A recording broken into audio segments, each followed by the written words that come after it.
guys, welcome back to Lights Camera Reactions.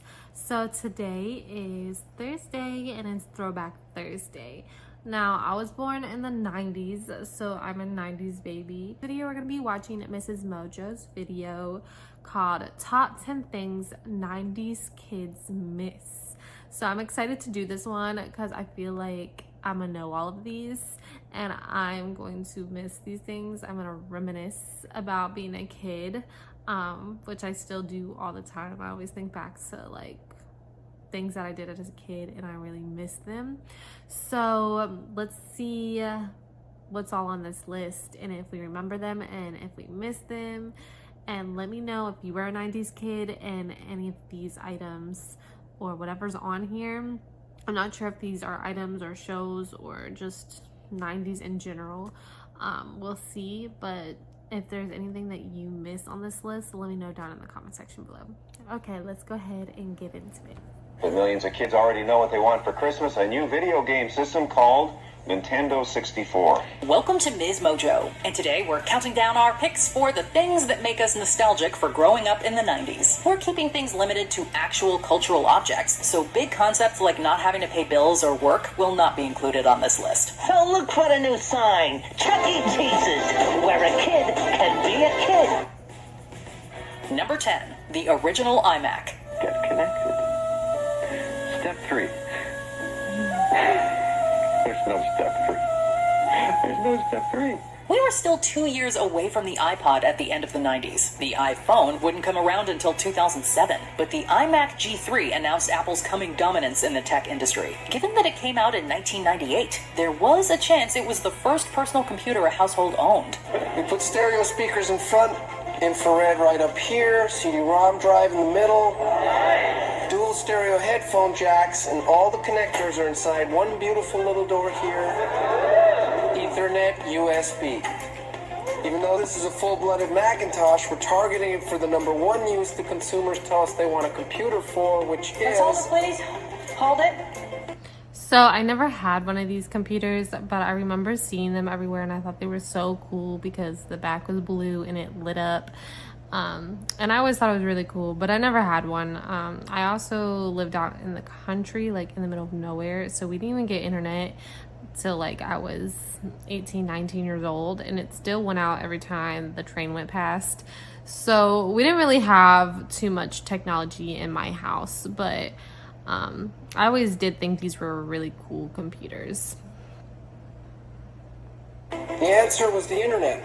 Reviews for the machine were not incredible at first. That didn't stop it from becoming a huge bestseller. Whether it was the thrill of the new technology or just how cool and trendy candy-colored translucent electronics were, the original iMac that was the coolest part. made an impact. That's If all. you didn't That's have like one, the only you reason we wanted one. Wait till you meet the new iMac. Number 9.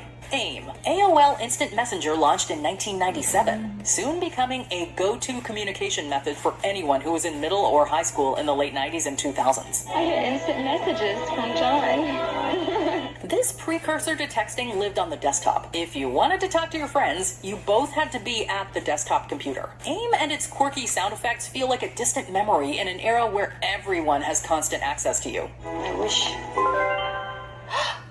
I had a good feeling you would be online now. Yeah, I didn't have this one either, so I didn't experience this or even know about this. It's easy to miss how a conversation used to be a special event instead of just a proxy for real-life interaction. How can you ask me that? Don't you know me at all? Oh, wait, I get it. Your friends are telling you the reason we haven't met is that I'm married. Am I right? Number 8. Animated screensavers. Millions of computer buffs swarmed into stores to buy the software package that's described as the dawn of a new era in personal computing.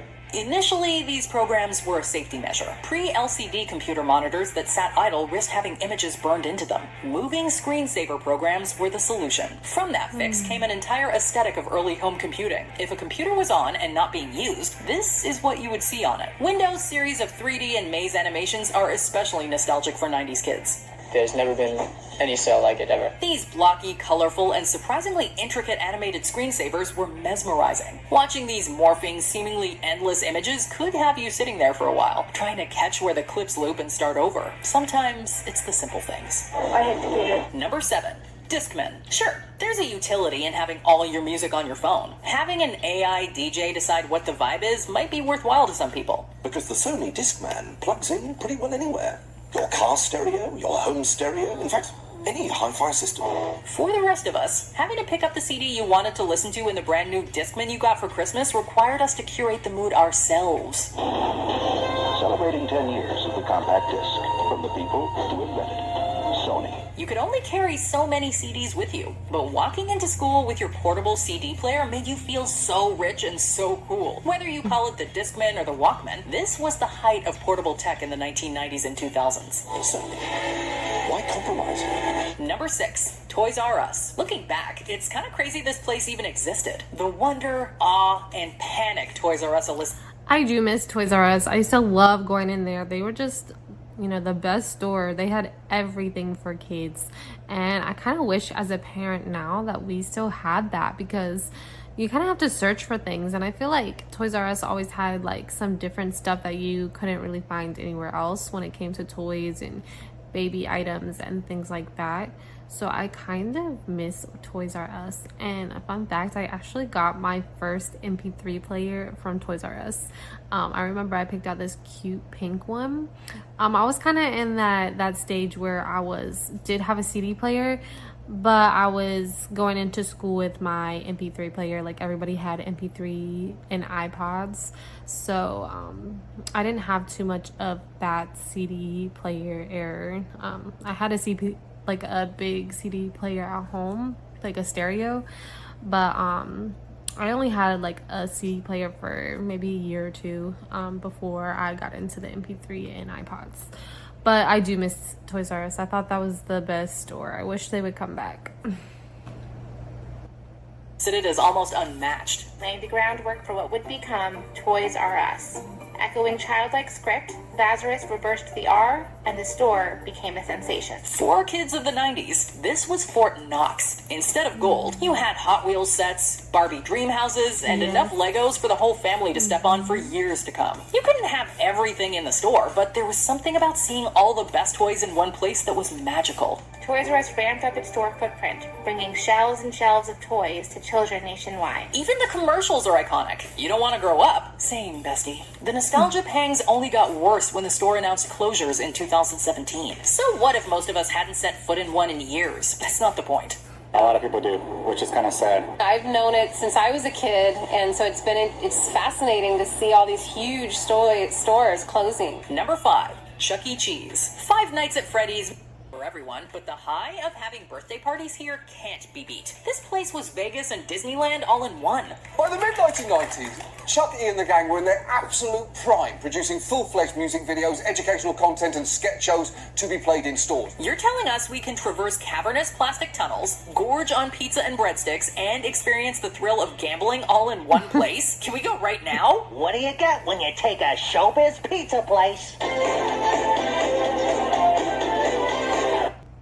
and change the name to Chuck E. Cheese's? The thing about Chuck E. Cheese is that it was the peak of 90s arcade and restaurant aesthetics. In the same way that liminal space content can be nostalgia, peak Chuck E. Cheese is like a dream space half remembered, only existing in memory and in grainy home videos. And it's frankly astonishing that the perfect presentation of it is through these wildly wholesome animatronic characters. Number 4, cartoon channels. Bubbles. So like I said, I grew up in the country, so we didn't have a Chuck E. Cheese, but I do remember visiting. We went to my uncle's house in South Carolina, and they had one, and we went, and it was so much fun. Like I remember that they had the big tunnels, you know, that you could play with, the ball pit. They had the character, like all the characters would come out, and you would sit in the one we were at was like a little theater kind of, and we would sit and eat, and the characters would be there, like robot or real, I don't know what they were. I was kind of young and I don't remember too much, but I remember them coming out and playing songs.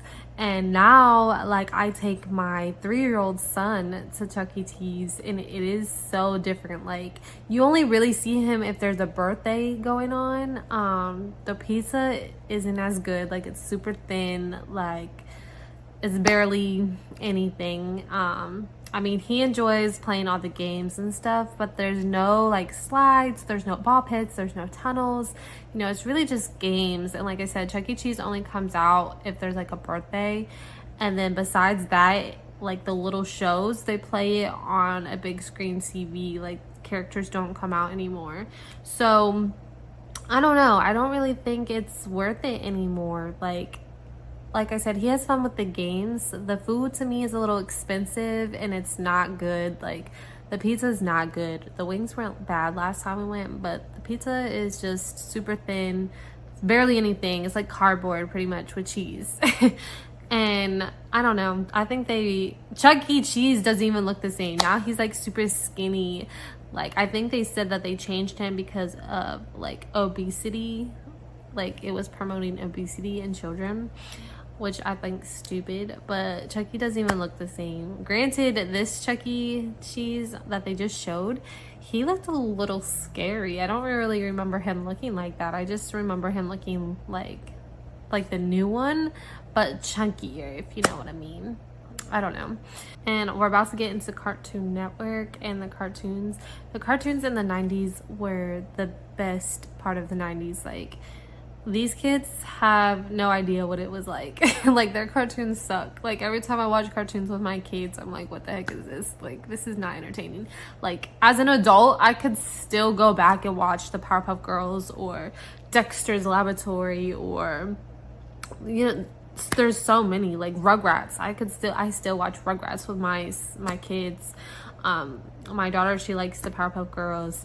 Like I said, all these cartoons from back in the day, these child cartoons, are still interesting to me as an adult to this day. But these new cartoons have nothing on the 90s cartoons. And Buttercup has dedicated their lives to fighting crime and the forces of evil. Whereas past generations had to wait until Saturday to see their cartoons, 90s kids and beyond were among the first to enjoy cartoons on demand. With specialized channels like Nickelodeon, Cartoon Network, and Disney Channel, 90s kids were included in networks' full-time programming schedules. Hi, Flores. Hi, Minka. Great, everyone's here. Let's open the present. On the same day, you could see Rugrats, Gargoyles. The I forgot about them. I love Gargoyles on 3 different channels. There was no algorithm to direct you towards something you liked. You had to either stumble upon it, consult the slow-crawling TV guide channel, or collect what you could on VHS collections.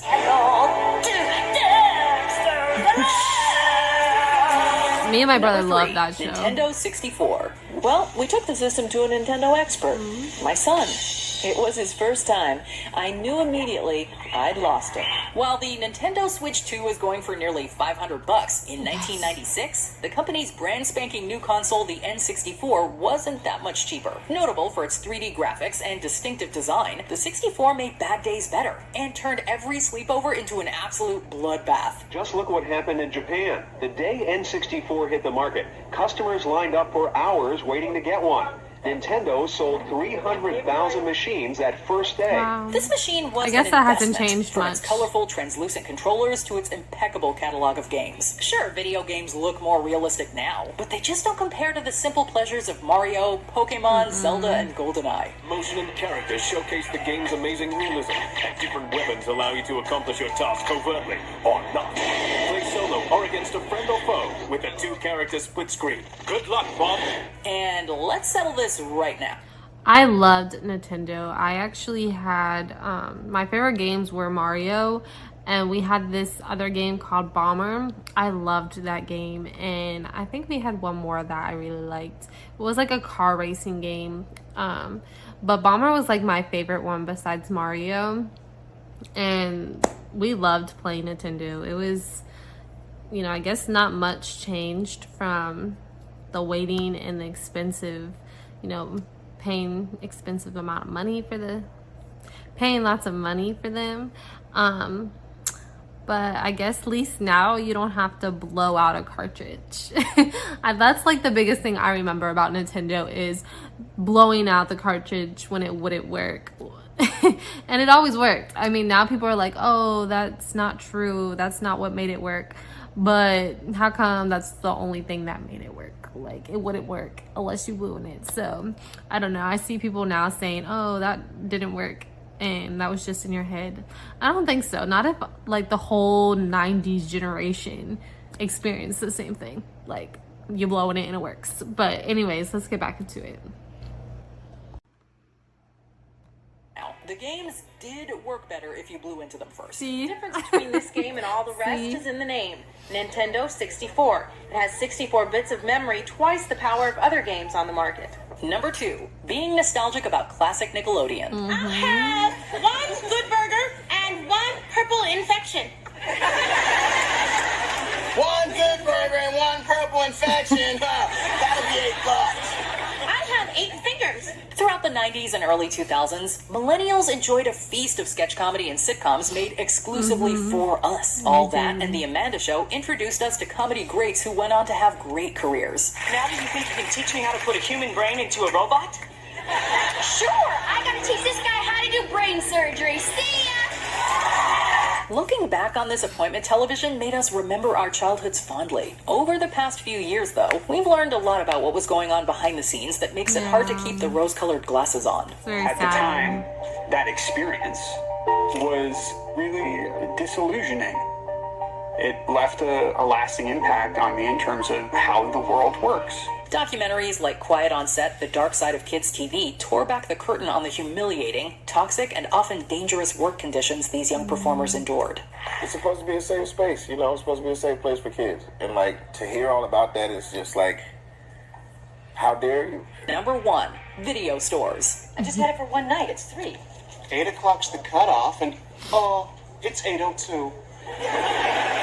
You know, in a weird way, you have too much power. Between Netflix, Prime, and every TV network's own unique streaming service, we're spoiled for choice as to what to watch. Get it all from the comfort of our own couch. Right. Video stores may have had a more limited selection, but it was an event. You got to browse and read the backs of VHS or DVD covers, earmarking titles for the next visit. This is my lucky day. They never have this in. In the absence of an algorithm, the employees would have staff picks. Whether it was a Blockbuster or a mom-and-pop store, the place just smelled like movies. For this to work, it's gotta feel like we just invited our neighbors over for a casual neighborhood barbecue. You took a chance on a movie. If it wasn't great, you could always go back next week and discover something new. Brings back a lot of memories. Yeah, it does. Kind of grew up going to Blockbuster. Longtime customers say nothing beats walking into the store, browsing, and picking up their movie in person. Did this list give you pangs of nostalgia? Let us know in the comments.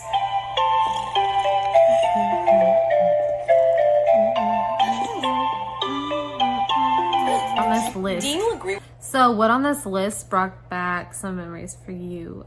For me, I would definitely say the 90s cartoons. And I just think it was so cool that we had our own channels. Like, I know they still have Disney. I know they still have Nickelodeon. But I don't know. It's just not the same. Like, Disney used to be...